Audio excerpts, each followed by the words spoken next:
ॐ अज्ञानतिमिरे लोके प्रादुर्भूतः प्रदीपकः नमोऽस्तु बोधिसत्त्वाय संबुद्धाय नमो नमः।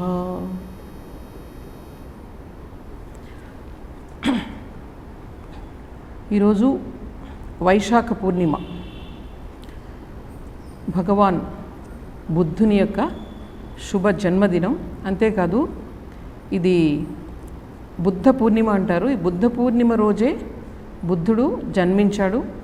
తర్వాత ఆయనకు జ్ఞానోదయం అయింది కూడా ఆ రోజే. తర్వాత ఆయన మహాపరినిర్వాణం అంటారు, మహాసమాధి చెందినది కూడా అదే రోజు. సో ఆశ్చర్యం చూడండి, వైశాఖ పూర్ణిమ ఎంతటంటే మహాత్ములు ఏ విధంగా మనకు అదే రోజున ఎంచుకున్నారు. ఆయన సరిగా 80 సంవత్సరాలు జీవించారు. ఆయన అదే పౌర్ణమి రోజు ఆయన దేహాన్ని చాలించారు. అలాగే మన శ్రీరామనవమి కూడా మనకు ఆ విధంగానే కదా, శ్రీరాముని యొక్క జన్మదినం ఆ రోజే, తర్వాత పట్టాభిషేకం ఆ రోజు అయ్యింది, కళ్యాణం కూడా ఆ రోజు అయ్యింది. సో ఈ విధంగా శ్రీరామనవమిలాగా మనకు వైశాఖ పూర్ణిమ కూడా చాలా పవిత్రమైనటువంటి దినం. అలాగే ఇంకొక విశేషం ఏంటంటే, బుద్ధుని జీవితంలో ఆయన జన్మ ఒక చెట్టు కింద జరిగింది, ఆయనకి జ్ఞానోదయం చెట్టు కింద జరిగింది. అట్లాగే ఆయన మహాపరినిర్వాణం కూడా చెట్టు కిందే జరిగింది. సో ఇది కూడా చాలా వైశిష్ట్యంగా అనిపిస్తూ ఉంటుంది. ఈయన క్రీస్తు పూర్వం 6వ శతాబ్దంలో ఆయన జన్మించారు. అది కపిలవస్తు రాజ్యం. అది ప్రస్తుతం ఈ నేపాల్ భారతదేశం బోర్డర్లో ఉంటుందన్నమాట, ఆ ప్రదేశం అది. అప్పట్లో ఈ మగధ రాజ్యం ఇవన్నీ అంటూ ఉండేవారు ఆ రోజుల్లో. ఈ బీహార్ ఉన్న ప్రాంతం, బీహార్ ఉంది కదా ఇప్పుడు, దాన్ని మగధ రాజ్యం అని అంటూ ఉండేవారు. దాని ప్రక్కనే ఇది ఈ కపిలవస్తు ఈ రాజ్యాన్ని శుద్ధోదన మహారాజు, శాక్య వంశానికి చెందిన వాళ్ళు క్షత్రియులు. ఈ శుద్ధోదన మహారాజు పరిపాలించేవాడు. అతనికి మాయాదేవి అనే ఒక భార్య ఉండేది. ఆవిడ గర్భవతి అవుతుంది. అయిన తర్వాత ఆవిడ అంటే లుంబిని వనం అని ఒక వనానికి ఆవిడ వెళ్ళాలని కోరుకుంటుందట. అంటే తల్లి ఇంటికి వెళ్ళేటప్పుడు అలాగా ఆవిడ వెళుతూ ఉంటే ఆ వనంలోనే ఆవిడకు ఈ బుద్ధుడు జన్మిస్తాడు. అయితే దురదృష్టవశాత్తు ఏంటంటే 7వ రోజే ఈ మాయాదేవి ఆవిడ చనిపోతుంది. అప్పుడు ఈవిడ చెల్లెల్ని మళ్ళీ వివాహం చేసుకుంటాడు శుద్ధోదనుడు. ఆవిడ పేరు గౌతమి. గౌతమ బుద్ధుడు అని అలాగే వచ్చింది. అంటే కన్న తల్లి కంటే ఎక్కువగా కూడా ఆవిడ ప్రేమించి చక్కగా పెద్దవాడిని చేసిందనమాట. ఎవరికి తెలియదు అసలు. ఈ ప్రజాపతి అని గౌతమి అని చెప్పి అంటారు. సో గౌతమ బుద్ధుడు అనే పేరు అట్లా తల్లి పేరుతో పాటు ఆయనకు ప్రసిద్ధి చెందాడు ఆయన. ఈ విధంగా ఈయన పుట్టిన వెంటనే జాతకం చూపిస్తారు కదా. జాతకం చూపించినప్పుడు ఆయన పండితులు వచ్చి ఏం చెప్పారంటే, మహర్జాతకం చాలా బాగుంది అసలు జాతకం. ఇతను గొప్ప రాజైనా అవుతాడు, చక్రవర్తి అవుతాడు, ఎన్నో రాజ్యాలకి చక్రవర్తి అవుతాడు, లేకపోతే సన్యాసం తీసుకుంటాడు. ఆ రోజుల్లో సన్యాసం అనేది చాలా కామన్గా ఉండేది. సన్యాసం తీసుకుంటాడని చెప్తే ఈయన భయపడిపోయాడు. లేక కలిగిన కుమారుడు కాబట్టి ఇతనికి చిన్నప్పుడే వివాహం చేయాలి అంటే ఈ భోగ లాలసతోనే ముందులోనే ఆ మనిషిని పెట్టేస్తే కనుక ఈ సన్యాసము, ఈ వైరాగ్యము, ఈ భగవంతుడు ఇవన్నీ కూడా ఇట్లాంటివి రావు అని చెప్పి శుద్ధోదనుడు చిన్నప్పుడు బాగా అన్ని విద్యలు కూడా నేర్పిస్తాడు. చిన్నప్పటి నుంచి కూడా ఇతనికి సిద్ధార్థుడు అని పేరు పెడతారు. సిద్ధార్థుడు అంటే ఏదైతే కావాలో దానిని సిద్ధిని పొందినవాడు, సాధించినవాడు అని అర్థం. విలువిద్యలో చాలా ఆరితేరినవాడు, మంచి గుర్రపు స్వారీని చేసేవాడు అనమాట. మంచి క్షత్రియునికి ఏవైతే కావాలో అవన్నీ కూడా లక్షణాలు ఆయనలో ఉండేవి. 16 సంవత్సరాల వయసులో ఆయనకు స్వయంవరాన్ని ఏర్పాటు చేస్తారు. చాలామంది రాకుమార్తెలు నుంచోబెడితే యశోధర అనే అమ్మాయిని సెలెక్ట్ చేసుకుని వివాహం జరుగుతుంది. జరిగిన తర్వాత ఈ అబ్బాయికి అసలు కష్టం అంటే ఏంటో తెలియకూడదని చెప్పి శుద్ధోదన మహారాజు 3 రకాల రాజభవనాలను నిర్మించాడట. శీతాకాలంలో ఒకటి, వేసవకాలంలో ఒకటి, తర్వాత వర్షాకాలంలో ఒకటి. అసలు రాజ్యం నుంచి బయటికి ఎక్కడికి అతను రానిచ్చేవాడు కదనమాట. బాగా అంతటి భోగాలతో అతను అనుభవించాడు. చాలా ఆనందంగా ఆయన అనుభవిస్తున్నాడు. కుమారుడు కలిగాడు. ఆ కుమారుని పేరు రాహులుడు అని పేరు పెట్టారు. అయితే ఈయన ఒకరోజు అసలు ప్రపంచ రాజ్యం ఎలా ఉంటుందో తెలియదు ఆయనకి. ఒకసారి బయటికి రావాలని అనిపించింది. అందుకని రథసారథి ఎవరైతే ఉన్నారో అతనితో ఒకసారి నన్ను బయటికి తీసుకెళ్ళు అని అడుగుతాడు. అడిగితే పాపం సరే కదా అని చెప్పేసి ఈయన, అతని పేరు చెన్నుడు అంటారు, అతన్ని అడుగుతాడనమాట. అడిగితే సరే అని చెప్పి బయటికి తీసుకెళ్తాడు. బయటికి తీసుకెళ్తే ఆయన చూడగానే అన్ని దృశ్యాలు కనిపిస్తున్నాయి. కొంతమంది రోగాలతో దగ్గుతున్నారు. ఇవన్నీ ఎప్పుడు చూడలేదు అసలు ఈయన. ఏంటి అలాగ దగ్గుతున్నాడు ఎందుకు అట్లా అంటేను, అదే వ్యాధిగ్రస్తులు అవుతారు కదా మనుషులు, ఆ వ్యాధి వ్యాధి, ఆ వ్యాధి మరి నాకు కూడా కలుగుతుందా? ఎందుకు కలగకూడదు? నీకు కూడా కలుగుతుంది. మరి యశోధరకు కూడా కలుగుతుందా? అవును, యశోధర అంటే భార్యకు కలుగుతుంది అని చెప్తారు. అంటే అంత అమాయకంగా అసలేం బయట ప్రపంచం లేకుండా పెరిగాడు పాపం. అలా కొంత దూరం వెళ్ళేటప్పటికి ఆ రథంలో వెళ్తూ ఉన్నాడు. వెళ్ళేసరికి ఏమైందంటే కొంతసేపటికి ఒక శవం కనిపించింది. తీసుకెళ్తున్నారు కాడి మీద. తీసుకెళ్తుంటే ఏంటి అలా ఉన్నాడేంటి, కదలట్లేదేంటి అతనంటే, చనిపోయాడు. ఇంక మళ్ళీ రాడా అతను అంటే విచిత్రం చూడండి. అసలు అది కూడా తెలియకుండా అతన్ని పెంచారు. అంటే అవును, అందరూ మరణిస్తారు యువరాజా అని చెప్తాడు అతను. అలాగే వృద్ధాప్యం, ఒక అతను వణికిపోతూ వెళ్తున్నాడు. అతను నడవలేకపోతున్నాడు, ఒళ్ళంతా ముడుచుకుపోయింది, జుట్టు అంతా తెల్లగా ఉంది. ఇదేంటిది విచిత్రంగా ఉన్నాడంటే, అవును దీని వృద్ధాప్యం అంటారు, అందరికీ వస్తుందంటే నాకు కూడా వస్తున్నావు, నీకు కూడా వస్తుంది అని చెప్పేసరికి ఈ 3 విషయాలు అతను ఆలోచిస్తాడనమాట. ఈ ప్రపంచంలో ఇంత దుఃఖం ఉందా? చూడండి, ఇది గొప్పతనం. అంటే మనకి ఎన్ని కష్టాలు వచ్చినా మనకు ప్రపంచం యొక్క అశాశ్వతమైన విషయం అని ఎవరికి తెలీదు. కానీ బుద్ధుడికి కేవలం 3 విషయాలు చూశాడు. మనం రోజు మన మరణాలు చూస్తూ ఉంటాం, ఆ పక్కన యుద్ధాలు జరుగుతున్నాయి, మనుషులు చనిపోతున్నారు, కానీ మన ఆశలు పెరిగిపోతూనే ఉంటాయి. అదే ఆశ్చర్యం మనకి. ఈ విధంగా ఏంటంటే ఈ 3 చిన్న దుఃఖం చాలంటే, భగవంతుని వైపు తిరగాలంటే మనిషికి దుఃఖం కావాలి. కానీ ఆ దుఃఖం కొంతమందికి ఎంత పెద్ద దుఃఖమైనా భగవంతుని వైపు తిరగదు, కొంతమందికి చిన్న దుఃఖమైనా సరిపోతుంది అనమాట. సో బుద్ధుని యొక్క వైరాగ్యం ఎంత గొప్పదంటే, అసలు ఏమి లేదు ఆయనకి చెప్పండి. అందుకే స్వామి వివేకానంద అంటారు, వైరాగ్యం అంటే బుద్ధునిదే. ఏమీ లేకుండా ఏం త్యాగం చేస్తావు నువ్వు, అన్నీ ఉండి నీకు త్యాగం చేయడం అన్నది గొప్ప విషయం అని చెప్పి స్వామి వివేకానంద చాలా ఆయన్ని అభిమానించేవారు. బుద్ధుడు అంటే చాలా ఇష్టం స్వామీజీకి. సో చిన్నప్పటి నుంచి కూడా ఈ అబ్బాయికి చాలా కరుణ, ఈ పక్షులన్నా పశువులన్నా అన్నిటి మీద చాలా కరుణ ఉండేది లోపల. ఎప్పుడు ధ్యానం చేస్తూ ఉండేవాడట. ఒకసారి చిన్నపిల్లలు వాళ్ళ తమ్ముడు ఎవరో పెనతండ్రి కొడుకు వీళ్ళిద్దరూ ఆడుకుంటూ వాళ్ళు బాణాలు వేస్తూ ఉంటారు కదా. దేవదత్తుడు అని చెప్పేసి అతని కజిన్, అతను ఒక హంసను చంపేస్తాడు, ఎగిరే పక్షిని. కింద పడిపోతుంది అనమాట. వెంటనే సిద్ధార్థుడు అక్కడికి వెళ్ళి ఆ పక్షిని తీసుకొచ్చి నెమ్మదిగా బాణం బయటికి తీసి దానికి సపర్యలు చేసి దానికి ప్రాణం పోస్తాడు. ఈ లోపల దేవదత్తుడు వచ్చి నేను చంపానది, అది నాకే చెందాలి అని గొడవ పెట్టుకుంటాడు సిద్ధార్థుడితో. అప్పుడు సిద్ధార్థుడు ఏం చేస్తాడంటే రాజుగారి దగ్గరికి వెళ్ళి, చంపిన వాళ్ళకి దక్కుతుందా లేకపోతే ప్రాణాన్ని పోసిన వాడికి దక్కుతుందా అని అడుగుతాడనమాట. అప్పుడు రాజు చెప్తాడు, ఎవరైతే ప్రాణాలు రక్షించారో వాళ్ళకే దక్కుతుందంటే అప్పుడు దానికి అన్ని సపర్యలు చేసి వదిలేస్తాడనమాట మళ్ళీ ఆకాశంలో. ఈ విధంగా చిన్నప్పటి నుంచి కూడా అతనిలో ఈ కరుణ అనేది చాలా స్పష్టంగా కనిపిస్తూ ఉంటుంది. అయితే ఎప్పుడైతే ఈ 3 విషయాలు ఆయన చూశాడో ఇంకా ఆయనకి ఎప్పుడు ఇంకా నిద్ర లేదనమాట, రాత్రి పగలు కూడా. ఆ రాత్రి అంటే అప్పట్లో ఇంకా మొదలయ్యింది ఆయనకి. ఎక్కడెక్కడి నుంచో పాటలు వినిపిస్తూ ఉంటాయి, ఈ ప్రపంచం అంతా ఏముంది, ఎప్పుడు మారుతూ ఉండే ప్రపంచం ఇది, దీనికి అసలు శాశ్వతమైనటువంటి అస్తిత్వం లేదు, ఇట్లాగ ఎక్కడి నుంచో ఆయనకి ఒక మాటలు వినిపిస్తూ ఉంటాయన్నమాట. సో ఇంకా ఆయన ఉండలేకపోతారు, ఇంక నేను వెళ్ళాలి, అసలు ఏంటి ప్రపంచంలో ఇంత దుఃఖం ఉంది, ఈ దుఃఖానికి ఏదన్నా మార్గం ఉందా, దీనిని అధిగమించే మార్గం ఉందా, అది నేను కనిపెట్టాలి అని చెప్పి ఆయన కనిపిస్తుంది. అప్పుడు ఒకరోజు అర్ధరాత్రి మళ్ళీ ఎవరైతే ఉన్నాడో అతను చెన్నుడు అతన్ని పిలుస్తాడనమాట. మళ్ళీ వాళ్ళ ఇంటికి వెళ్ళి తలుపు కొడితే, ఏంటి ఇప్పుడు వచ్చారు అని అడిగితే, నన్ను నువ్వు తీసుకెళ్ళాలి, అరణ్యంలోనికి తీసుకెళ్ళాలి అంటే, అలా కాదు నేను ఆ పని చేయలేను, లేదు నువ్వు నా కోసం ఆ పని చేయాలని చెప్పి, ఇతనంటే చాలా ఇష్టం అని చెప్తాడనమాట. చెప్తే నువ్వు రథాన్ని సిద్ధం చెయ్యి అని చెప్తే వచ్చి అప్పుడు చివరిసారిగా యశోధర తర్వాత కుమారుడు ఇద్దరు పడుకుని ఉంటారు, అక్కడికి వెళ్తాడు. ఒకసారి చివరిసారిగా భార్యను తర్వాత చిన్న కురాన్ని చూస్తాడు. లోపల ప్రేమ ఉంది, కానీ దానికంటే కూడా ఎక్కువ ఏంటంటే ఈ సత్యాన్ని తెలుసుకోవాలనే అభిలాష ఎక్కువైపోతుందన్నమాట. ఒక్కసారి చూసి అంతే, ఇంకా వెనుతిరగకుండా వాళ్ళు నెమ్మదిగా గుర్రం చప్పుడు అవ్వకుండా తీసుకెళ్ళమని చెప్తాడు. అలా మొత్తం రాజ్యాన్ని దాటిపోతారు. కపిలవస్తు అంటే తెల్లవారేటప్పటికీ కపిలవస్తు నగరాన్ని నువ్వు దాటిపోవాలి అని చెప్తాడనమాట. ఈ విధంగానే తీసుకొచ్చేసి వారు అరణ్యంలో ప్రవేశిస్తారు. తెల్లవారేసరికి ప్రవేశించిన వెంటనే ఈ మొత్తం ఈ రాజదుస్తులన్నీ తీసేస్తారు.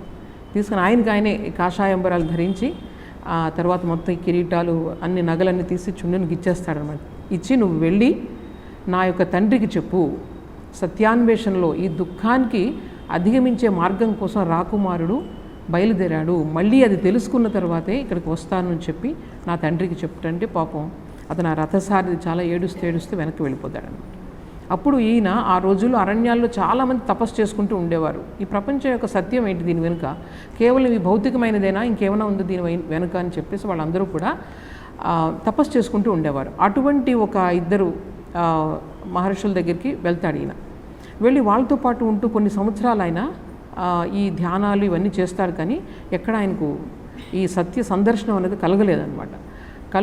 కలగకపోతే ఆయన నిరాశ చెంది వాళ్ళిద్దరినీ వదిలేసి ఆయన నాకు నేనుగా నేను దీన్ని నేను తెలుసుకుంటానని చెప్పి ఆయన తపస్సు అంటే ఇంకెట్లాగంటే ఏమి తిండి ఏమి నిద్ర లేకుండా ఇంకెప్పుడు కూడా ధ్యానం చేస్తూ చేస్తూ అలాగే చివరికి ఆహారం కొంచెం నీళ్లు తర్వాత నీళ్లు కూడా మానేసి అట్లా అయ్యేసరికి ఇంకా శరీరం కృషించిపోతుందన్నమాట. కృషించిపోయి చాలా నీరసపడిపోయి ఇంక అసలు ధ్యానం అనేది చేయలేకపోతారు ఆయన. అప్పుడు ఆయనకి ఏమనిపిస్తుందంటే ఇది కాదు మార్గం, కేవలం శరీరాన్ని కృషింప చేయడమే తపస్సు కాదు, దీనికి వేరే మార్గం ఉంటుందని చెప్పేసి అనేసరికి ఈ లోపల ఒక సుజాత అనే ఒక గొల్ల భామ ఆవిడ ఏంటంటే పాపం ఇంట్లో ఏదో మొక్కుకొని ఆ మొక్కు తీరితే కనుక వనదేవతలకు నేను పాయసం ఇస్తాను అని చెప్పి మొక్కుకుంటుందట. మొక్కుకునే పాయసాన్ని తయారు చేసి ఈ అరణ్యంలోకి వస్తుంది. అరణ్యంలోనికి వచ్చేటప్పుడు ఈయన మహా తేజవంతంగా ఆయన కూర్చొని ఉన్నారు ధ్యానంలో. ఈయనే వనదేవత అనుకుని చెప్పి ఎదురుగా పెట్టి అక్కడ పాయసం పెడుతుంది. ఆయన కళ్ళు తెరుస్తారు. కళ్ళు తెరిస్తే పాయసం ఇస్తుంది ఆయనకి. ఆయన కూడా అది సరే, అదే అవసరం ఉంది ఆయనకి, ఇప్పుడు ఆహారం కావాలి ఆయనకి. అదే సమయంలో ఇచ్చేసరికి ఆ పాయసాన్ని ఆయన స్వీకరిస్తారనమాట. స్వీకరిస్తే ఈవిడేమో చాలా ఆనందపడి నేను దేవతకు తినిపించాలని చెప్పి చాలా ఆనందపడి ఆవిడ వెళ్ళిపోతుంది. అయితే ఈ సుజాత ఇచ్చినటువంటి పాయసంతో వీళ్ళందరూ ఈయనకు చాలా శక్తి వస్తుందన్నమాట. ఆ శక్తితో ఆయన మళ్ళీ ఏం చేస్తారనమాట, నేను మళ్ళీ తపస్సు కూర్చుంటానని. ఈరోజు మీ అందరికీ కూడా సుజాత పాయసం ఇస్తారు, ఈరోజు మాతాజీ ఇస్తారు మీకు. సో ఈ పాయసం తిని మళ్ళీ ఆయన ఏం చేస్తారనమాట, మళ్ళీ కళ్ళు మూసుకొని ఇంకా ఈరోజు నేను కూర్చుంటాను, మళ్ళీ నాకు సత్య సందర్శనం అయ్యే వరకు కూడా నేను ఇక్కడ నుంచి లేవను అని చెప్పి ఒక శ్లోకం ఉంది. దానికి ఏంటంటారంటే ఇహాసనే శుష్యతుమే శరీరం, ఇక్కడ ఈ ఆసనంపైనే నా శరీరం శుష్కించిపోనివ్వండి, అలాగే త్వగస్థి మాంసం ప్రళయం చయాతు, ఈ మొత్తం అస్థి మాంసాలన్నీ కూడా శిథిలమైపోనివ్వండి, కానీ ఈ ఆసనం నుండి మాత్రమే ఈరోజు లేవను, ఎప్పటి వరకు ఆ బోధి లాభాన్ని పొందే వరకు అని చెప్పి ఆయన చాలా ప్రతిజ్ఞ పూని ఆయన కూర్చుంటారనమాట. సో ఈ శ్లోకము తర్వాత ఈ సంఘటన అన్నది చాలామందికి ప్రేరణ ఇస్తుంది. ఎవరైతే సాధన చేస్తారో స్వామి వివేకానంద వీరందరూ కూడా రామకృష్ణ పరమహంస మహాసమాధి చెందిన తర్వాత ఈ శ్లోకాన్ని చెప్పి వాళ్ళు కూడా తపస్సు చేస్తూ ఉండేవారు. బారానగర్ మఠంలో రాత్రి పగలు వాళ్ళు ధ్యానం చేస్తూ ఉండేవారు అనమాట భగవంతుని గురించి. సో ఈ చేసి ఆయన కూర్చుంటే తర్వాత కొన్నాళ్ళకి ఆయనకి ఆ జ్ఞానోదయం కలుగుతుంది. ఆ జ్ఞానోదయం కలిగిందంటే ఇంక అన్ని రకాలైనటువంటి బాధలు సందేహాలు ఇంకన్నీ కూడా తీరిపోతాయి అన్నమాట. జ్ఞానోదయం అంటే ఏంటంటే ఈ భౌతికమైనటువంటి ఒక స్థాయి నుంచి మనం ఒక ఉన్నత స్థాయికి మనం అందరూ కూడా వెళ్తామన్నమాట. అప్పుడు ఆ కలిగే ఆనందం ఎటువంటిదంటే, మీకు ఈరోజు మనం ఏదైతే ఒక మనిషికి అన్నీ ఉన్నాయనుకోండి, ప్రపంచంలో అన్నీ ఉన్నాయి అనుభవించడానికి, అటువంటి మనిషి యొక్క ఆనందం ఒక అంశం అనుకుంటే, ఈ బ్రహ్మానందాన్ని ఎవరైతే పొందారో వాళ్ళకు వచ్చే ఆనందం కొన్ని లక్షల రెట్లు ఎక్కువ ఉంటుందట. సో ఇదే అనమాట మన శాస్త్రాలు చెప్పాయి, మనం చూస్తున్నాం ఈరోజు. ఇప్పుడు బుద్ధుడు మరి అన్నీ దేనికోసం వదిలేశాడు ఆయన, అన్నీ ఎందుకు వదిలేశాడు కదా, ఏమీ లేకపోతే ఊరికే వదిలేశాడు ఆయన. సో ఈ విధంగా ఈయనకు అంత ఆనందం కలిగితే ఆనందాన్ని ఎవరితో పంచుకోవాలి? 7 రోజులు ఆయన అటు ఇటు తిరుగుతూ ఏం చేయాలో అర్థం కాక ఆయన తిరుగుతూ ఉన్నారు. తిరిగి నేను పొందినటువంటి ఈ అనుభూతిని నేను నలుగురితో పంచుకోవాలి, ప్రతి మనిషి కూడా ఈ ఆనందాన్ని పొందగలడు అని చెప్పి నేను తెలియచేయాలని చెప్పి ఆయన నడుచుకుంటూ వీళ్ళు ఇప్పుడు ఈయన ఎక్కడైతే ఆయన చేశారో ఈ తపస్సు చేశారో అక్కడికి ఈ కాశీ అనేది 100 కిలోమీటర్ల దూరంలో ఎంతో ఉంటుందన్నమాట, పెద్ద దూరం ఏం కాదు. సో ఆయన నడుచుకుంటూ ఆయన నెమ్మదిగా ఈ సారనాథ్ తెలుసు కదా మీకు, బుద్ధగయ నుంచి సారనాథ్ ఇవన్నీ చూసే ఉంటారు మీరు, అక్కడికి వస్తారనమాట. అక్కడికి వచ్చేసరికి ఈ లోపల ఏమవుతుందంటే ఈయన తపస్సు చేస్తున్నారు కదా, ఏమి ఆహారం తీసుకొని తపస్సు చేసే టైంలో ఈయన మహాత్ముడు అని చెప్పి ఆయన చుట్టూ కొంతమంది శిష్యులు చేరతారు. వాళ్ళందరూ ఆయనకు సపర్యలు చేసుకుంటూ ఈయన తపస్సు చేస్తున్నారు కదా అని. ఎప్పుడైతే ఈయన సుజాత పాయసాన్ని తీసుకున్నారో ఈయన ఇంకా అంతే వెళ్ళిపోయాడు, ఈయన అయిపోయింది ఈయన అని చెప్పేసి వాళ్ళు వదిలేసి వెళ్ళిపోతారు. ఈయన సరైన తపస్సు చేయట్లేదని చెప్పి వదిలి వెళ్ళిపోతారనమాట. ఇప్పుడు ఈయన ఇక్కడికి వచ్చిన తర్వాత, ఈ సారనాథ్కి వచ్చిన తర్వాత ఈ అందరు శిష్యులందరూ కూడా కనిపిస్తారనమాట. కనిపించేసరికి ఈయన మొహం చూసేటప్పుడు తేజోవంతంగా, అసలు ఎవరు ఇంకేం చెప్పక్కర్లేదు, ఆయన జ్ఞానోదయం కలిగింది అని చెప్పి వాళ్ళకి అర్థమవుతుంది. అర్థమయ్యి మళ్ళీ వచ్చి క్షమించమని కోరుకుని ఆయన దగ్గరికి వస్తారనమాట. అప్పుడు ఆయన మొట్టమొదటి ఆయన యొక్క ఈ ధర్మచక్ర ప్రవర్తన అంటారు, అది ఆ రోజుతో మొదలవుతుందన్నమాట. ఈ బౌద్ధ ధర్మానికి ఆ యొక్క ఆశయాలు ఏవైతే ఉన్నాయో అవన్నీ కూడా ఆయన బోధిస్తారు ముందుగా. అందులో ఆయన చెప్పేది ఏంటంటే, అంతకుముందు మనం చూడండి వేదాలు ఇవన్నీ ఉండేవి కదా, మనకి వేదాలు యజ్ఞాలను చేస్తూ ఉండేవారు. అయితే బుద్ధుని సమయంలో ఈ వైదిక యజ్ఞాలన్నీ కూడా కేవలం బలులు చేయడమే, దానిలో ఉన్నటువంటి తపస్సు ఇవన్నీ కూడా మర్చిపోయి కేవలం యజ్ఞాలు చేయడం, జంతువులను బలి ఇవ్వడం, ఆ బలి ఇచ్చిన దాన్నేమో తినడం, ఇదే చేస్తూ ఉండేవారు. సో దానికి బుద్ధుడు చాలా కష్టం అనిపించేది అనమాట, పశువులను అలా చంపుతూ ఉంటే. అందుకని ఆయన ఏం చేస్తారంటే ఇది అహింసా మార్గాన్ని ఆయన ప్రవేశపెడతారు. సో ముందు ఆయన చెప్పిన 4 ఆర్య సత్యాలు అంటారు. అదేంటంటే ఈ ప్రపంచంలో దుఃఖం ఉంది అన్నది మొదటి. ఒప్పుకుంటారు అందరూ?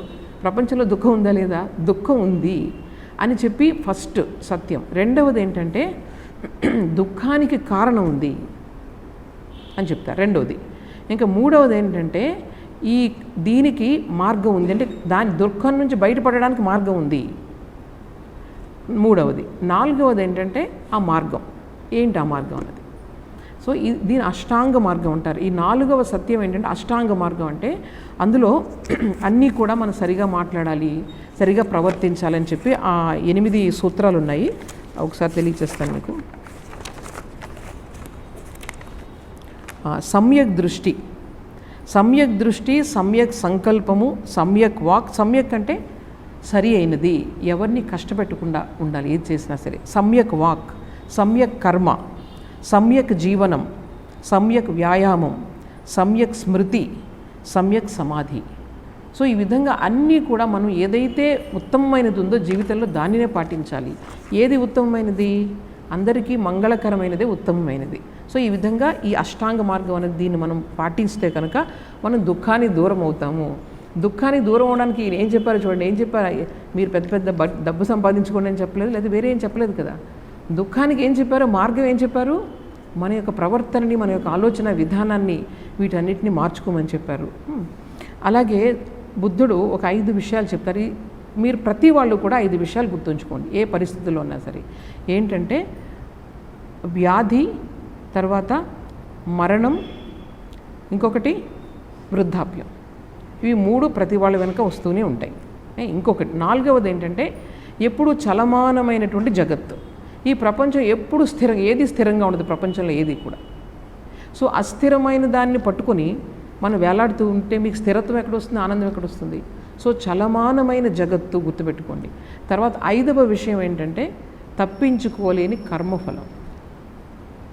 మీరు ఎన్ని చేసినా, ఎన్ని రకాలు చేసినా, మనం చేసుకున్న కర్మ మాత్రమే మనల్ని నడిపిస్తుంది. ఆ కర్మకు ఒకటే విరుగుడు ఏంటంటే భగవంతుని యొక్క నామం, ఇంకా వేరేది లేదు. సో ఇది మీరు ఇప్పుడు తెలుసుకుంటారా, లేకపోతే ఒక 4 జన్మల తర్వాత తెలుసుకోవచ్చు, ఏదైనా చేయొచ్చు. కానీ ఇది ఒకటే మార్గం. మహాత్ములు అందరూ కూడా చెప్పింది అది ఒక్కటే అనమాట. సో ఈ విధంగా ఈయన ధర్మచక్ర ప్రవర్తన అని చెప్పి నిర్విరామంగా మొత్తం దేశమంతా రాజ్యాలు తిరిగి ఆయన అలా వెళ్తూ ఉంటే యుద్ధాలు యుద్ధాలు ఆగిపోతూ ఉండేవట. అంతటి కరుణ, అంటే బుద్ధుని మనం తలుచుకోగానే ఎట్లా అనిపిస్తుంది అనమాట, ఎప్పుడు అంతర్ముఖమైనటువంటి నేత్రాలు, తర్వాత చక్కటి కరుణ, ప్రేమ, శాంతి, పరమశాంతి ఆ ముఖంలో ఉండేదట. ఒకసారి 2 రాజ్యాలు యుద్ధం చేసుకుంటూ ఉన్నారు. ఆ యుద్ధం చేసుకుంటూ ఉన్నప్పుడు ఈయన శిష్యులతో విన్నారు యుద్ధం జరుగుతుందని చెప్పేసి, రక్తపాతం జరుగుతుంది. ఆ మధ్యలో నుంచి ఆయన శిష్యులతో కాషాయంబరాలు వేసుకొని ఆయన అలా జస్ట్ నడుచుకుంటూ వెళ్ళారట. వెనక చాలామంది శిష్యులు వెళ్ళారు. అందరూ కూడా అస్త్రాలు కింద పెట్టేశారు. సో ఇంతటి శక్తి ఉంటుందన్నమాట ఆధ్యాత్మికతకి, అంత శక్తి ఉంటుంది. అది ఎన్నో జన్మలు. బుద్ధుడు ఏం చెప్తాడంటే ఒక జన్మలో అది రాదు. మనం ఏదో కొంచెం పూజ చేసేసి మనం అలా తయారైపోవాలంటే రాదు అట్లాగా. ఆయన 500 జన్మల్లో ఈ ప్రయత్నం చేస్తే చివరికి అటువంటి స్థితి వచ్చిందనమాట. సో ఇప్పటికీ 2500, 600 సంవత్సరాల పైన అయింది. అటువంటిది ఇప్పటికీ కూడా బుద్ధుడు అంటే చూడండి, ఆ పేరు వింటే అందరికీ ప్రేరణ కలుగుతుంది. మన జీవితం అలా జీవించాలి. కేవలం ఎంతమంది వస్తున్నాం, చాలామంది వస్తున్నాం, వెళ్ళిపోతున్నాం, వేల మంది, కోట్ల మంది వస్తున్నాం, వెళ్ళిపోతున్నాం. కానీ ఏంటి కదా ప్రయోజనం? జస్ట్ ఏ జంతువులు ఎలా జీవిస్తున్నాయో దానిలాగే జీవిస్తున్నాం. మనం కొంచెం స్టైల్గా ఇల్లు కట్టుకుంటున్నాం అంతే. వాళ్ళకి ఇళ్ళు ఉన్నాయి. పక్షులు గూళ్ళు చాలా బాగా కట్టుకుంటాయి, తెలుసు కదా మీకు. చీమలు పుట్టల్లోకి వెళ్ళి చూడండి, చాలా చక్కగా కట్టుకుంటాయి వాళ్ళు. అన్నిటికీ ఆహారాన్ని సంపాదించుకుంటే అన్నీ చేస్తున్నాయి, తింటున్నాయి. ఏం తేడా ఉంది చెప్పండి? సో మనిషిగా పుట్టిన తర్వాత మనకేం కావాలంటే దీనికి ఎక్కువ పని చెప్పాలి, తర్వాత హృదయానికి పని చెప్పాలి. జంతువులు హృదయం పెంచుకోలేవు, అలాగే దీన్ని ఆలోచించలేవు. కేవలం ఈ హ్యూమన్ బాడీ అనేది కేవలం జంతువు శరీరం, ఇంకేం లేదు. సో అది ఎంతవరకు అవసరమే అంతవరకే. కానీ మనకు మెయిన్ ఏంటంటే మానవ జన్మ వచ్చిన తర్వాత హృదయాన్ని విస్తరించుకోవాలి, దీనిని పదును చేసుకోవాలి. ఇవి రెండు, అప్పుడే మానవ జన్మ. లేకపోతే నువ్వు మనిషి కాదు, మనం మనిషి కాదు అది. సో ఇది లేకపోతే కనుక మనం పశువుతో సమానమని మన శాస్త్రాలు చెప్తూ ఉన్నాయి. సో ఈ బుద్ధుడు ఏంటంటే వీళ్ళందరూ మనకు చెప్పేది ఒకటి, మహాత్ములే లేకపోతే అసలు ప్రపంచంలో అర్థం లేదు. ఇంతటి అంటే ఎటుపక్క చూసినా మనకు దౌర్జన్యం ఇదే కనిపిస్తుంటుంది. ఇటువంటి మహాత్ములే లేకపోతే కనుక అసలు ఎలా ఉండేది ప్రపంచం అనిపిస్తూ ఉంటుంది. సో ఇటువంటి పుణ్యదినంలో ఈ చరిత్రను మనం తెలుసుకొని ఒక్కసారి మళ్ళీ మనం సింహావలోకనం చేసుకోవడం మంచిది. సరే, ఈయన అప్పుడు ఏం చేస్తారు, దీన్ని చెప్పుకుంటూ తిరుగుతున్నారు. కేవలం వర్షాకాలం మాత్రమే ఆయన ఒక చోట కూర్చొని ఉండేవారట. మిగిలిన రోజులన్నీ కూడా ఆయన మొత్తం తిరుగుతూ ఊర్లు తిరుగుతూ ఉండేవారు. రకరకాల మనుషులు వచ్చి రకరకాల ప్రశ్నలు అడుగుతూ ఉండేవారు. చాలా అద్భుతంగా ఉంటాయి ఆయన చెప్పే సమాధానాలన్నీ కూడా. ఇంట్లో ఎవరైనా చనిపోతే మనం బాధపడుతూ ఉంటాం కదా, వాళ్ళు ఏడుస్తూ ఉంటే తథాగతుడు వస్తున్నాడు, ఆయన దగ్గర తీసుకెళ్దాం అంటే గ్రామాలకు వస్తూ ఉండేవారు.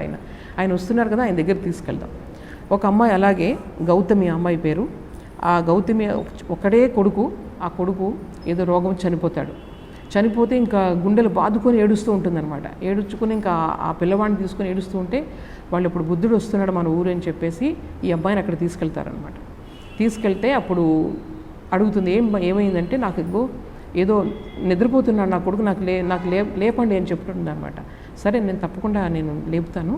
అయితే ఒక్కటే, నువ్వు వెళ్ళి ఒక ఇంటికి వెళ్ళి భిక్షగా కొన్ని ఆవాలను తీసుకురా, ఒక గుప్పెడు ఆవాలు తీసుకురా.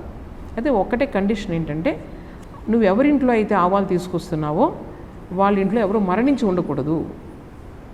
ఎక్కడైతే ఎటువంటి మరణం జరగలేదో అటువంటి వాళ్ళ ఇంట్లోంచి కొంచెం ఆవాలు తీసుకురా. అమ్మాయి అనుకుంది కష్టంలో ఉంది, అదంతసేపు ఇప్పుడే తీసుకొస్తానని చెప్పి ఇంటింటికి వెళ్ళి అడుగుతుంది. ఒక గుప్పెడు ఆవాలు ఇస్తారా, ఏడుస్తుంది, ఆవాలు అడుగుతుంటే వాళ్ళు వస్తున్నారు, మీ ఇంట్లో ఎవరు చనిపోలేదు కదా అని అడుగుతుంది. అయ్యో అదేంటది, మా ఇంట్లో మా తాతగారు చనిపోయారు, ముత్తాతలు చనిపోయారు, చనిపోకుండా ఎక్కడైనా ఉంటారా? సో ఇలా ఇంటింటికి వెళ్ళి అడుగుతుంది. అప్పటికి జ్ఞానోదయం అయింది అమ్మాయికి. అంటే పుట్టిన వాళ్ళకి మరణం తప్పదు. ఇదంతా అయ్యి ఆవిడ నెమ్మదిగా బౌద్ధ భిక్షువుగా మారిపోతుంది అనమాట. సో ఈ విధంగా దగ్గరికి వస్తుంది. ఆయన దగ్గరికి వచ్చిన తర్వాత ఏమ్మా తీసుకొచ్చావంటే లేదు అని చెప్తే అప్పుడు ఈ విధంగా ఆయన చాలా గొప్పగా ఉండేవి. ఏదైనా సరే ఆయన యొక్క బోధలన్నీ కూడా. అలాగే ఒకసారి ఆయన వెళ్తూ ఉంటే చాలామంది భిక్షువులుగా మారిపోతూ ఉండేవారు. ఒక గ్రామానికి వచ్చారంటే 10, 20, 30 ఆయనకి వెళ్ళిపోతూ ఉంటారు. అంత అట్రాక్షన్ ఉండేది ఆ పర్సనాలిటీలో. సో ఈ విధంగా ఏంటంటే అందరినీ ఇలా భిక్షువులుగా మార్చేస్తున్నారని చెప్పేసి కొంతమంది కోపం వచ్చి ఆయన తిడుతూ ఉండేవారు పట్టుకుని మొహం మీద. అలా వెళ్తూ ఉంటే వాళ్ళు తిడుతూ ఉండేవారు. ఈ శిష్యులందరూ అదేంటి మీకేం కోపం రావట్లేదా, ఎందుకు అలాగా వాళ్ళు తిడుతూ ఉంటే ఊరుకుంటున్నారంటే అప్పుడు అంటారు, చూడు భిక్షు, నీకు ఎవరైనా ఒక వస్తువు ఇచ్చారనుకో, వస్తువు ఇచ్చే నువ్వు తీసుకోలేదనుకో, అది ఆ వస్తువు ఎవరికి చెందుతుంది అంటే ఇచ్చిన వాళ్ళకే చెందుతుంది. ఇప్పుడు వాళ్ళు నాకు తిట్లు ఇచ్చారు కదా, అది నేను తీసుకోలేదు, అప్పుడు ఎవరికి చెందుతుంది అది ఆ తిట్లు. సో ఈ విధంగా అనమాట చాలా ప్రశాంతంగా ఇట్లాంటివన్నీ కూడా ఎప్పుడు చెప్తూ ఉండేవారు. అట్లాగే ఈ భిక్షువులు ఎవరైతే ఉన్నారో, భిక్షువులు ఉంటారు కదా, వాళ్ళు చాలా అంటే పొదుపుగా ఉండాలి. ఎక్కువ బట్టలు అవి ఉండవు వాళ్ళకి, 1-2 ఉంటాయి వస్త్రాలు అవన్నీ కూడా. ఆయన ఎలా ఎంత స్ట్రిక్ట్గా ఉండేవారు అంటే రూల్స్, వాళ్ళందరూ భిక్షు సంఘానికి బట్టలు చిరిగిపోతాయి కదా, చిరిగిపోతే ఆయన దగ్గరికి చూపించాల్సి వచ్చేది. నాకు ఒక వస్త్రం అవసరం ఉంది అని చెప్తే, అయితే పాత వస్త్రం ఏం చేస్తావు అని అడిగేవారట. అడిగితే అప్పుడు పాత వస్త్రాన్ని నేను నా దుప్పటి కింద వాడుకుంటున్నాను అని చెప్తే, అయితే నీది పాత దుప్పటి ఏం చేసావు? పాత దుప్పటి నేను నా దిండు కింద వాడుకుంటున్నాను. అవునా, మరి పాత దిండు ఏం చేసావు అంటే, దానిని నేను చిరిగిపోయింది కదా, దాన్ని ఏమో నేను కాళ్ళు తుడుచుకోవడానికి వాడుకుంటున్నాను. అయితే ఆ కాళ్ళు తుడుచుకునే తర్వాత అది చిరిగిపోయిందని దాన్ని ఏం చేసావు పాతది అని అడిగితే, దానిని నేను ఉతికి ఆరబెట్టి దాంతో ఒత్తులు చేసి నేను దీపం వెలిగించుకుంటున్నాను.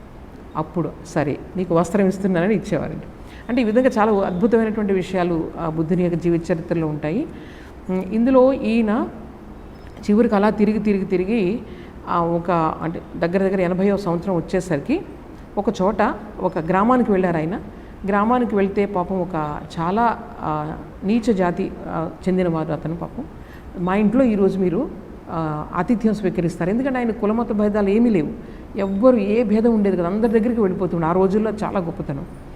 అప్పుడు తప్పకుండా నేను ఆతిథ్యం స్వీకరిస్తానని చెప్తారు. అతను చుండు అంటారు అతని పేరు. వెళ్తానని చెప్తారు. వీళ్ళందరూ వారిస్తారు, వద్దు మీ ఆరోగ్యం బాగాలేదు అక్కడ అంటే, లేదు నేను వెళ్తాను అని చెప్తే అతను వాళ్ళకున్నది ఏంటంటే అడవి పంది మాంసం చేసి పెట్టాడట. అది అంటే ఏం చేసి పెట్టాడో మొత్తానికి అటువంటిది అదేదో కుళ్ళిపోయింది. ఆ కుళ్ళిపోయింది చేసి పెడితే ఇంకా రకరకాల 2-3 రకాల వస్తువులు తిని ఫస్ట్ ఆయన తిన్న తర్వాత ఆయన ఒకటే అన్నారట, ఇది ఏదైతే తింటున్నానో ఇది ఇంకెవరికి పెట్టద్దు, మిగిలిపోయిన దాన్ని చిన్న గోతులో పాతిపెట్టేయండి, మిగిలిన అంశాలు ఏవైతేనే అవి మీరందరూ స్వీకరించండి అని చెప్పారు. తీరా చూస్తే అది ఏంటంటే అది కుళ్ళిపోయింది. అది ఆయన కొంచెం తీసుకొని దానితో ఆయనకు ఒక రోగం, కుళ్ళిపోయిన మాంసంతో అందులో ఏమున్నాయో తెలియదు కదా, వెంటనే ఆయనకి అది ఆరోగ్యం చాలా పాడైపోతుంది అనమాట. చాలా పాడైపోతే ఇంకా ఆయనకు అర్థమైంది, ఇంకా నాకు సమయం దగ్గరికి వచ్చిందని చెప్పి దగ్గరలోనే ఉన్నటువంటి కుషీనగరం అని ఒక నగరం ఉంటుంది. అక్కడ సాల వృక్షాలని పెద్ద పెద్ద వృక్షాలు ఉంటాయి, సాల్ ట్రీస్ అంటారు కదా, వాటి మధ్యలో 2 వృక్షాల మధ్యలో దాన్ని పడుకోబెట్టమని చెప్తారు. పడుకోబెట్టమని మనకి ఎలా అయితే ఇక్కడ శేషసాయి అంటారు కదా, ఆ విధంగా ఆయన పడుకుంటారనమాట. పడుకున్నప్పుడు ఏంటంటే వాళ్ళందరికీ ఏం చెప్తారంటే, చూడండి ఈ మాంసం చుండు ఇచ్చిన మాంసం వల్ల నాకు ఇప్పుడు మరణం సంభవించబోతుంది, అందుకని మీరెవరు కూడా చుండుని ఒక మాట కూడా అనను అని చెప్పి నాకు మాట ఇవ్వండి. నాకు సుజాత ఇచ్చిన పాయసం ఎంత గొప్పదో ఈ చుండు ఇచ్చినటువంటి ఈ మాంసం, కుళ్ళిపోయిన మాంసం కూడా అంతే గొప్పది, నాకు ఆ రెండిట్లో ఏ తేడా కూడా లేదు. అలాగే ఇప్పుడు ఈ రోజు నేను ఎన్నో జన్మల్లో ఎంతో తపస్సు చేసి నేను ఈ బుద్ధుడు అనేటువంటి స్థాయికి చేరుకున్నాను. అట్లాగే మీరందరూ కూడా మీకు మీరే దీపాలుగా ఎవరో ఒకరు, నన్ను చూసి మీరేం నేర్చుకోవద్దు, మీ యొక్క లోపల ఉన్నటువంటి మీ మనసే మీకు మార్గదర్శనం చేస్తుంది అని చెప్పి ఆయన అదే గొప్పతనం అయింది. నేను భగవంతుణ్ణి, నన్నే మీరు అనుసరించండి అని ఇప్పుడు చెప్పలేదు ఆయన. అందుకే స్వామీజీకి చాలా ఇష్టం అనమాట. ఆయన అంతా తన యొక్క స్వీయ కృషితోనే, ఎక్కడ ఒక గురువు కానీ ఎవరు లేరు, స్వీయ కృషితోనే చాలా లాజికల్గా ఆయన యొక్క ధర్మాన్ని ఎస్టాబ్లిష్ చేశారనమాట. అంటే నైతికంగా ఉండాలి, ఇది మనకు కావాల్సింది, నైతికంగా ఉంటూ నలుగురికి ఉపయోగపడాలి అన్నదే, నిస్వార్థంగా ఉండాలనేది ఆయన చేసి చూపించారనమాట. సో ఈయన ఏం చెప్తారంటే, మీరందరూ కూడా మీరు ఉత్తమమైనటువంటి స్థాయికి చేరుకుంటారు అంటే, అప్పుడు ఆనందుడు అని చెప్పి ఒక శిష్యుడు చాలా ఈయనకి సేవలు చేస్తూ ఉంటాడనమాట. ఆయన ఏడుస్తాడు, ఇంకా దూరంగా వెళ్ళిపోతాడు చూడలేక, దూరంగా వెళ్ళిపోయి ఏడుస్తూ ఉంటే ఆనందుడు ఎక్కడా అని అడుగుతారు. అడిగితే అప్పుడు ఆనందుడు వస్తాడనమాట. ఎందుకు ఆనంద ఏడుస్తున్నావు, పుట్టినది ప్రతిదీ వెళ్ళిపోవాల్సిందే కదా, మీరు ఎప్పుడు కూడా నా గురించి మీరు ఆలోచించొద్దు, నీకు నువ్వు కష్టపడి నువ్వు ఈ బోధిలాభాన్ని నువ్వు పొందాలి, అలాగే అందరికీ పొందడానికి నువ్వు సహాయం చేయాలి అంటే ఈ లోపల చివరి క్షణాల్లో సుభద్రుడని ఒక అతను వచ్చి నాకు ఉపదేశం ఇవ్వమని అడుస్తాడనమాట. ఎవరు కూడా దగ్గరికి రానివ్వకపోతే ఆయన బుద్ధుడు చూస్తారు, లేదు రమ్మని నేను చెప్పే చివరి క్షణంలో కూడా అతనికి ఈ ఉపదేశాన్ని ఆయన చేస్తారనమాట. చేసి ఈ విధంగా జస్ట్ అలాగే ఇచ్ఛామృత్యు అది ఇప్పుడు అందరూ చూస్తూ ఉండగానే ఆయన మహాపరినిర్వాణం జరుగుతుందన్నమాట. ఈ విధంగా అద్భుతమైనటువంటి జీవితం. ఈయన ఎప్పుడు మహాసమాధి చెందే లోపులోనే ఎన్నో రాజ్యాలు, ఎంతోమంది రాజులు మొత్తం బౌద్ధులుగా మారిపోయారు. అప్పుడు హిందూ మతం ఉంది కదా, ఈ వైదిక మతం అనేది నెమ్మదిగా పక్కకి వెళ్ళిపోయి రాజ్యాలు బౌద్ధ మతాన్ని తీసుకునేవారు. అశోకుడు వీళ్ళందరూ కూడా కళింగ యుద్ధాన్ని మీకు అందరికీ తెలుసు కదా, మీరు చరిత్రలో చదివారు. పెద్ద యుద్ధాన్ని ఆపేసి ఆయన మొత్తం ఈ బౌద్ధ ధర్మాన్ని తన కూతుర్ని కొడుకుని కూడా ఎక్కడికో పంపించి, శ్రీలంకది పంపించి ధర్మాన్ని ప్రచారం చేయించారు. చూడండి, ఇది ఒక్కటే, బౌద్ధ ధర్మం ఒక్కటే ఏ విధమైనటువంటి రక్తపాతం లేకుండా, ఎవరి మీద బలవంతం చేయకుండా, ఎక్కడికి వెళ్ళి వీళ్ళు మతాన్ని మానమని ఎవరికి చెప్పలేదు. జస్ట్ అందులో ఉండేటువంటి ఆకర్షణ, బుద్ధుని యొక్క ఆకర్షణతో అప్పుడు రాజ్యాలన్నీ కూడా బౌద్ధ ధర్మాన్ని స్వీకరించాయన్నమాట. ఇంకెక్కడ ఏ మతంలోనూ లేదు. ప్రతి వాళ్ళు మతం మార్చడానికి ప్రయత్నం చేస్తూ ఉంటారు. కేవలం ఈ యొక్క నైతికత, ఈ ఆకర్షణ వల్లే ఈ బౌద్ధ మతం అనేది ప్రచారం జరిగింది. స్వామి వివేకానంద ఎప్పుడు చెప్తూ ఉండేవారనమాట, అదే ఏ విధమైన రక్తపాతం లేకుండా ఈ బౌద్ధ మతం అనేది వ్యాపించింది. అందుకనే స్వామీజీ ఏమంటారు, ఫస్ట్ మిషనరీ బుద్ధుడు. మిషనరీ అంటే ఏంటంటే మన ధర్మాన్ని ప్రచారం చేయడానికి ప్రచారకులు పంపిస్తారు కదా వివిధ ప్రదేశాలకి. ఇప్పుడు క్రిస్టియన్ మిషనరీస్ ఎలాగైతే ఇక్కడ ఉన్నాయో అట్లాగనమాట. క్రీస్తు పూర్వం 600 సంవత్సరాల క్రితం కదా ఈయన. అందుకని ఫస్ట్ మిషనరీ, హిస్టారికల్గా మనం తీసుకుంటే బుద్ధుడు అన్నది ఫస్ట్ మిషనరీ అని చెప్తారనమాట స్వామీజీ. సో స్వామీజీకి చిన్నప్పుడు ఆయన ధ్యానం చేసుకుంటున్నప్పుడు కళ్ళు మూసుకున్నప్పుడు ఒక తేజోవంతమైనటువంటి ఈ కాషాయ వస్త్రాలు ధరించినటువంటి ఒక సన్యాసి దర్శనమిస్తూ ఉండేవారు. ఒకరోజైతే అది చాలా తీవ్రంగా, చాలా చిన్న వయసులోనే ఆయన ధ్యానం చేసుకుంటూ ఉంటే కళ్ళ ముందు తేజోవంతమైనటువంటి ఒక మూర్తి దర్శనం కలిగింది. చూసి ఆనందపడుతున్నారు ఆయన. ఈ లోపల ఆయన నెమ్మదిగా ఆయన వైపుకి రావడం మొదలుపెట్టాడు. ఈయన చిన్న పిల్లవాడు పాపం వస్తూ నేను భయం వేసి బయటకు వచ్చేసారంట. వచ్చేసి అయ్యో నేనేం చేశాను, నేను అక్కడ ఉండాల్సిందే, ఆయన ఏదో నాకు చెప్దామని ఏదో అనుకుంటున్నారు అని చెప్పి మళ్ళీ లోపలికి వెళ్ళారా, ఏం లేదు అక్కడ. స్వామీజీ అంటారనమాట, నేను చాలా ఇప్పటికీ బాధపడుతూ ఉంటాను, ఆ రోజు ఎందుకు నేను ఇలా పిరికి వాళ్ళలాగా వచ్చేసాను, ఆ రోజు ఎంతో మంచి ఉపదేశం నేను పొంది ఉండేవాడిని, నాకు ఇప్పుడు అర్థమైంది అది గౌతమ బుద్ధుడు అని చెప్పేసి. స్వామి వివేకానంద విదేశాలకు వెళ్ళినప్పుడు ఆయన ధ్యానం అలా కూర్చుంటే ధ్యానంలోకి వెళ్ళిపోతూ ఉండేవారు. విదేశీయులకు వాళ్ళందరికీ కూడా ఆశ్చర్యం అనమాట, మొత్తం ప్రపంచాన్ని మర్చిపోయి ధ్యానంలోకి వెళ్ళిపోతూ ఉండేవారు. మనకి ఆ ఫోటో చూడండి, అలా ధ్యానంలో ఉన్నప్పుడు వాళ్ళు తీసిన ఫోటో అది, అమెరికాలో సమాధిలోకి వెళ్ళిపోయినప్పుడు అది ఆ తీసిన ఫోటో అది చూడండి, అర్ధ నిమీలిత నేత్రాలు ఉంటే చూస్తే సరిగా చూడండి. సో ఈ విధంగా ఆయన చూసినప్పుడు అందరికీ గౌతమ బుద్ధుడు అనేటువంటి ఫీలింగ్ అందరికీ కలిగేది. మొట్టమొదటి జపాన్ వాళ్ళు వీళ్ళందరూ కూడా ఈయన్ని చూసి బుద్ధుని యొక్క అవతారం అని చెప్పి చాలామంది వాళ్ళు అలా నమ్మేవారు అనమాట. ఈ విధంగా వీరిద్దరికీ కూడా చాలా మంచి సారూప్యత ఉంది స్వామీజీకి బుద్ధుడికి అనమాట. అయితే స్వామీజీ బౌద్ధ మతం అంటే వేరే మతం అనుకుంటాం కదా మనం, బౌద్ధ మతం వేరే మతం కాదు, అది వైదిక మతం నుండే వచ్చింది. ఎందుకంటే బుద్ధుడు వైదిక మతం నుంచి కదా ఆయనది, మన మతమే కదా, హిందూ మతం నుంచి ఆయన వచ్చాడు కదా. సో అందు నుంచి వచ్చి అప్పట్లో సమాజంలో ఉన్నటువంటి రుగ్మతలన్నింటినీ కూడా ఆయన తొలగించడానికి ఆయన వచ్చాడు. అందుకనే ఆయన ఏంటంటారంటే రెబెల్ చైల్డ్ అంటారు, అంటే తిరుగుబాటు చేసినటువంటి హిందూ మతం యొక్క బిడ్డ ఆయన, తిరుగుబాటు చేశాడు. ఎందుకంటే అందులో తప్పులు ఉన్నాయి కాబట్టి, అందువల్ల ఆయన హిందూ మతం నుంచి వచ్చిన ఆయనే అని చెప్తారు. అందుకనే ఇక్కడ చూడండి, మనం బుద్ధుడిని మనం తరిమి కొట్టేలేదు కదా. బౌద్ధ మతం ఎందుకు వెళ్ళిపోయిందంటే భారతదేశం నుండి వైదిక వేదాలని వాళ్ళు తిరస్కరించారు, అందువల్ల ఇక్కడ నుంచి వెళ్ళిపోయింది, సహజంగానే వెళ్ళిపోయింది. కానీ బుద్ధుడిని మనం ఏం చేసాం, అవతార పురుషులు ఒకళ్ళు, మన దశావతారంలో బుద్ధుని ఒకళ్ళని చేర్చేసాం, అవునా కదా. అదే విషయాన్ని స్వామీజీ చెప్తారు, అక్కడ యూదు మతం నుంచి క్రీస్తు వచ్చారు కదా, అక్కడ యూదు మతంలో ఉండే దాని నుంచి ఆయన వచ్చి కొత్త సిద్ధాంతాలను చెప్పేటప్పటికి ఆయన ఏం చేశారు, వాళ్ళు చంపేశారు, అవునా కదా, శిలువ వేశారా కదా. ఎందుకు శిలువ వేశారు, వాళ్ళు చెప్పింది కాకుండా ఆయన కొత్త సిద్ధాంతాలు చెప్తున్నారని చెప్పి శిలువ వేశారు. భారతదేశంలో శిలువ వేశారా, ఆయన్ని పూజించుతున్నారు. అదే తేడా భారతీయులకి బయట ప్రపంచానికి అనమాట. కొత్త ఎవరైతే నిజంగా ఎవరిలో అయితే అది గొప్ప లక్షణాలు ఉన్నాయో మహాత్ముల్ని గుర్తించి పూజించే ఆ విధమైనటువంటి ఎవరైనా సరే పూజించేటటువంటి ఆ సంస్కారం మన భారతీయుల్లో ఉంది. ఈ విధంగా ఏంటంటే బౌద్ధ ధర్మాన్ని మనం అందరూ కూడా మనం గౌరవిస్తాము, అది మనదే అని, మనకు బౌద్ధ ధర్మం అంటే మనదే అనే ఫీలింగ్ కూడా మనందరికీ ఉంటుందన్నమాట. సో ఈ విధంగా తర్వాత ఇంకొక విషయం ఏంటంటే పోలికలు చూడండి, హిందూ ధర్మానికి బౌద్ధ ధర్మానికి కర్మ సిద్ధాంతాన్ని రెండు నమ్ముతాయి. ప్రపంచంలో ఎక్కడ కర్మ సిద్ధాంతం లేదు, కేవలం వైదిక ధర్మంలోనే కర్మ సిద్ధాంతం ఉంది అని, మనం చేసుకున్న కర్మను బట్టి మనం అనుభవిస్తాము అన్నది. సో అది బౌద్ధ ధర్మానికి మూల స్తంభం అది. అలాగే పునర్జన్మ సిద్ధాంతం ఎక్కడ ఏ మతంలోనూ లేదు, ఓన్లీ భారతీయ ధర్మాల్లోనే ఉంది. పునర్జన్మ సిద్ధాంతాన్ని బౌద్ధ మతం నమ్ముతుంది. అందుకే ఆయన చెప్పారు 500 జన్మల్ని ఆయన ఒక్కొక్కటి చెప్పుకుంటూ వచ్చారు. ఆయన తెలుసా మీకు? అంటే మనం బాగా తీవ్రంగా ధ్యానం చేస్తే మన లోపలే ఆ యొక్క సంస్కారాలన్నీ ఉంటాయి, మన యొక్క పూర్వజన్మ సంస్కారాలన్నీ. అయితే దానికి చాలా ధ్యానం చేయాలి. అటువంటి బుద్ధుడు వంటి ఈజీగా మనం తెలుసుకోవచ్చు. స్వామీజీ చెప్తారు అలా ధ్యానం చేస్తే కనుక పూర్వజన్మలో మన పేర్లు, మన తల్లిదండ్రులు అన్నీ కూడా గుర్తొస్తాయంట. సో ఈ విధంగా ఈయన 500 జన్మల్ని ఆయన చెప్పారు. జాతక కథలు అంటారు. జాతక కథలని అన్నీ కూడా రికార్డ్ చేశారు, ఒక్కొక్క జన్మలో ఆయన ఏంటి, ఎలా పుట్టాడు అని చెప్పేసి. సో పునర్జన్మ సిద్ధాంతాన్ని కూడా ఈ బౌద్ధ ధర్మం అన్నది విశ్వసిస్తుంది.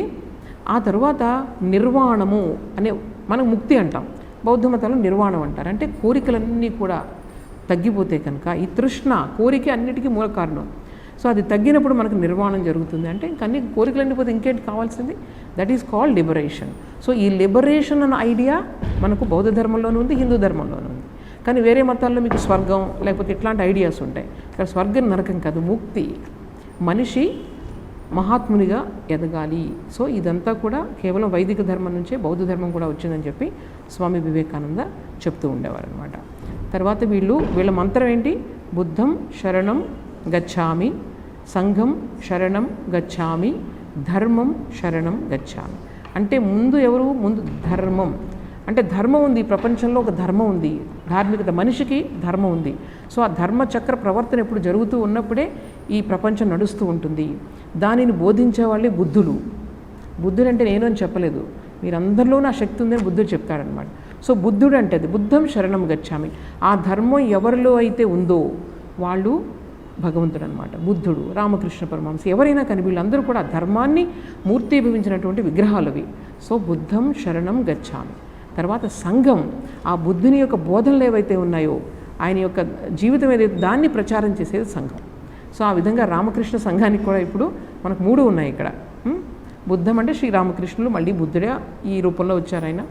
సో అలాగే మనకు ధర్మం ఉంది. ఆ ధర్మం ఏంటిది? ఈ వైదిక ధర్మమే, ఉపనిషత్ ధర్మం.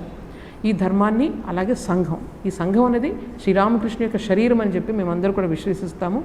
అందువల్ల సంఘానికి మనం ఏది జరిగినా సరే శ్రీరామకృష్ణునికి జరిగినట్లే. సో అది కూడా ఈ మన రామకృష్ణ సంఘంతో కూడా బౌద్ధ సంఘానికి ఈ విధంగా మనకు పోలికలు మనం చూడొచ్చు అనమాట. సో ఈ విధంగా ఈ పుణ్యదినాన మనం ఈ మహాత్ముని యొక్క జీవితాన్ని ధ్యానించి మన జీవితాన్ని కూడా అటువైపు తీసుకెళ్ళడానికి ప్రయత్నం చేయాలి. పిల్లలందరూ బాగా విన్నారా? తర్వాత నేను అడుగుతాను, చెప్పాలి మీరు అందరూ, సరేనా? ఓం అసతో మా సద్గమయ తమసో మా జ్యోతిర్గమయ మృత్యోర్మా అమృతంగమయ. ఓం శాంతి శాంతి శాంతి. హరి ఓం తత్సత్. శ్రీరామకృష్ణార్పణమస్తు.